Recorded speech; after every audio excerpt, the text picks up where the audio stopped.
Olá, pessoal, que a graça e a paz do Senhor Jesus esteja conosco em mais um dia. E hoje começamos mais uma série de estudos bíblicos e antes vamos conhecer os escritores dos evangelhos, Mateus, Marcos e Lucas. Vem comigo. Mateus. Este livro foi escrito aproximadamente no ano 60 depois de Cristo. Líderes religiosos da igreja primitiva são unânimes ao afirmar que o Evangelho de Mateus tinha como autor o apóstolo Mateus, um dos 12 discípulos de Jesus. Este livro teve como destinatário, em primeiro lugar, os crentes judaicos, mas não de forma exclusiva. Pôde ser usado como fonte de evangelização por toda a igreja. Este livro foi escrito para mostrar, na perspectiva judaica, que Jesus, de fato, é o Messias prometido no Antigo Testamento, o perfeito rei.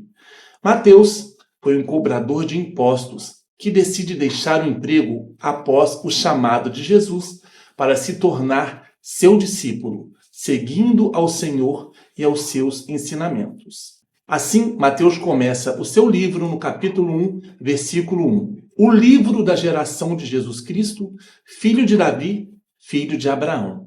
Este livro é chamado de o livro da geração de Jesus porque mostra a genealogia de Jesus desde Abraão até Davi, afirmando a descendência real de Cristo.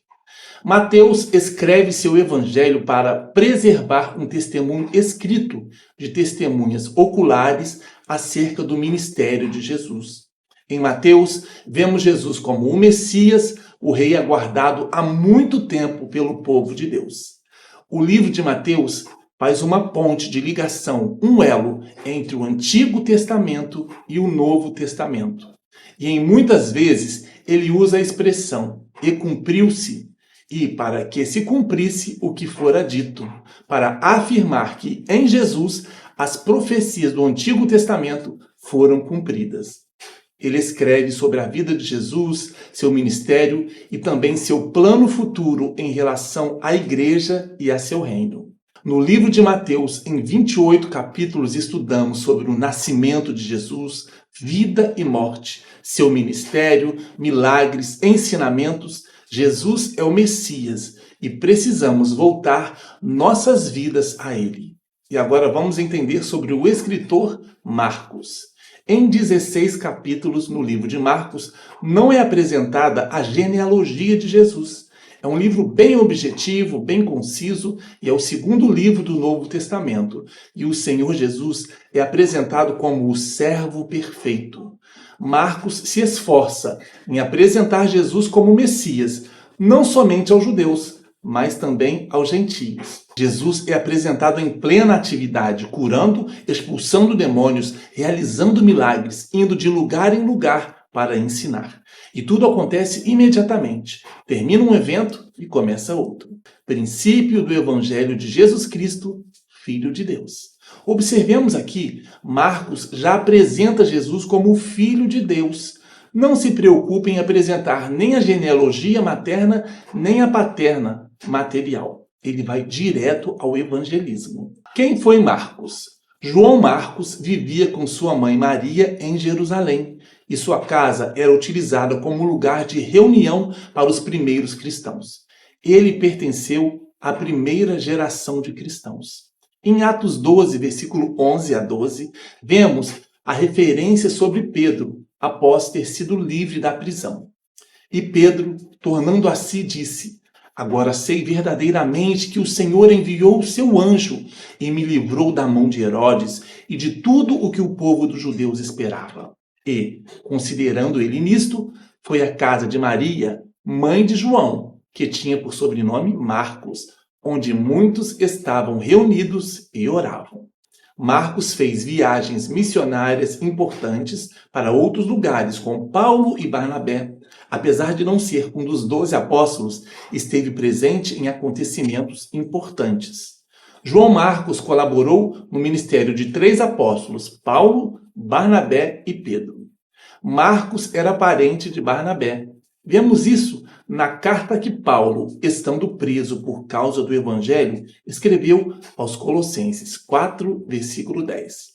Aristarco, que está preso comigo, vos saúda, e Marcos, o sobrinho de Barnabé, acerca do qual já recebestes mandamento. Se ele for ter convosco, recebei-o. Vemos na carta de 1 Pedro 5, versículo 12 a 13, a menção que Pedro faz a Marcos. Por Silvano, vosso fiel irmão, como eu cuido, escrevi brevemente, exortando e testificando que esta é a verdadeira graça de Deus, da qual vos firmais. A igreja que está em Babilônia, eleita juntamente convosco, vos saúda, e também o meu filho Marcos. Marcos aqui é um filho na fé, não biológico de Pedro. E na segunda carta que Paulo escreveu a Timóteo, capítulo 4, versículo 11, vemos o nome de Marcos citado novamente. Só Lucas está comigo. Toma Marcos e traze-o contigo, porque ele me é proveitoso no ministério. Segundo os estudiosos primitivos, Marcos obteve o conteúdo do seu evangelho através da sua associação com Pedro. Escreveu em Roma e destinou aos crentes em Roma. Ele escreveu o evangelho pouco antes ou pouco depois do martírio de Pedro. Alguns estudiosos sugerem que Marcos foi o jovem descrito em Marcos 14, versículos 51 a 52, no momento em que Jesus foi preso no jardim do Getsêmani.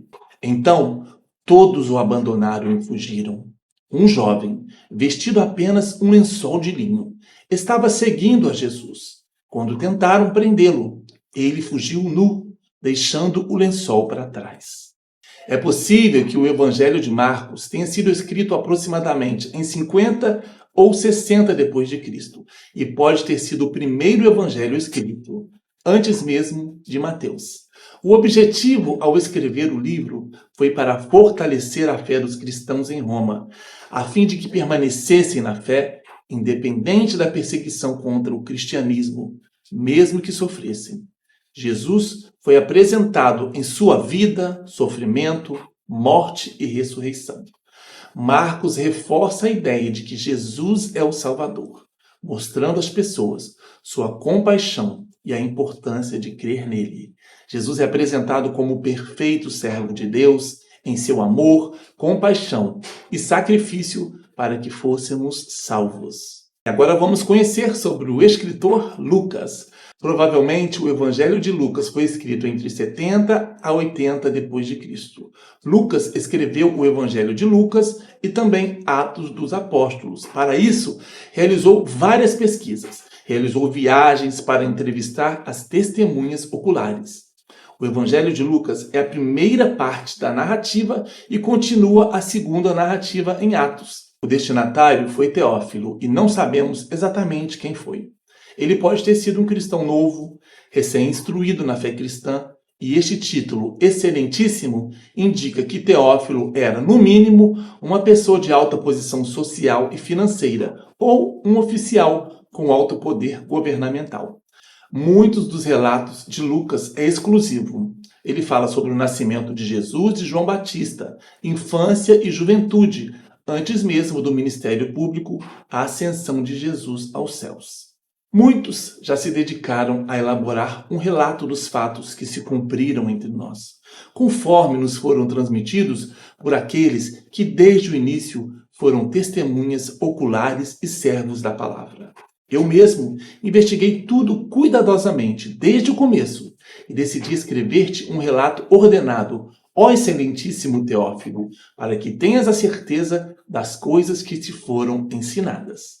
Em Atos 1, versículo 1 a 3, confirmamos que foi a mesma pessoa que escreveu os dois livros, isto é, foi Lucas. Em meu livro anterior, Teófilo, escrevi a respeito de tudo que Jesus começou a fazer e a ensinar, até o dia em que foi elevado ao céu, depois de ter dado instruções por meio do Espírito Santo aos apóstolos que havia escolhido.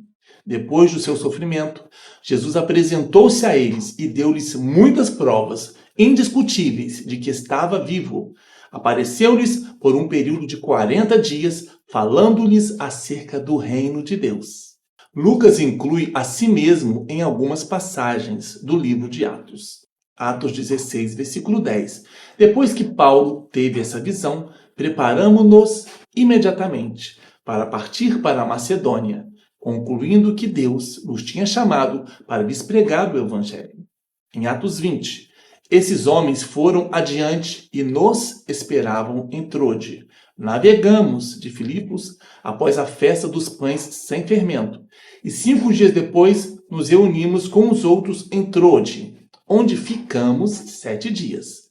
No primeiro dia da semana, reunimos-nos para partir o pão, e Paulo falou ao povo. Pretendendo partir no dia seguinte, continuou falando até a meia-noite. Havia muitas candeias no piso superior onde estávamos reunidos. Atos 28. Uma vez em terra, descobrimos que a ilha se chamava Malta. Os habitantes da ilha mostraram extraordinária bondade para conosco. Fizeram uma fogueira e receberam bem a todos nós, pois estava chovendo e fazia frio. Observamos como Lucas se inclui nos relatos de Atos e nas viagens missionárias de Paulo. Lucas, por ser médico, relata nos milagres de Jesus interesse em questões médicas. Em Lucas 4, versículo 38, Jesus saiu da sinagoga e foi à casa de Simão. A sogra de Simão estava com febre alta e pediram a Jesus que fizesse algo por ela. Em Lucas 14, versículo 2, ora, diante dele, Jesus, se achava um homem hidrópico. Um homem com as pernas e os braços inchados chegou perto dele. Em 24 capítulos, o Evangelho de Lucas é o livro mais longo em conteúdo do Novo Testamento. Relata a vida e o ministério de Jesus antes mesmo do seu nascimento até a sua ascensão e apresenta Jesus como o Filho de Deus, o homem perfeito, mostrando-o através de sua humanidade e compaixão. Lucas era médico e acompanhou Paulo em sua jornada. Provavelmente começou a escrever no período em que Paulo estava preso em Roma. Lucas não teve contato direto com Jesus e não foi um apóstolo. Escreveu seu livro através de pesquisas e entrevistas com pessoas que conviveram com Jesus, acompanharam seu ministério e baseado em consulta de documentos históricos. Ele também apresenta a genealogia de Cristo, diferente de Mateus, agora sobre a perspectiva materna, começando a partir de Adão, inclui o rei Davi, até a família de Maria. Ele registra também várias curas que Jesus realizou, enfatizando a compaixão dele pelas pessoas que curava. Paulo faz menção de Lucas como médico em Colossenses 4, versículo 14. Lucas, o médico amado, e Demas saúdam-vos. É quase certo, pelo estudo de passagens bíblicas, que Lucas não era judeu, mas sim um gentio convertido ao cristianismo. Ele enfatiza também que Cristo realizou milagres a gentios, a não-judeus. Por exemplo, a cura do servo de um centurião romano em Lucas 7. Conhecemos então os escritores dos evangelhos de Mateus, Marcos e Lucas. E a seguir, nós entenderemos os registros que fizeram sobre os ensinamentos de Jesus. Até lá!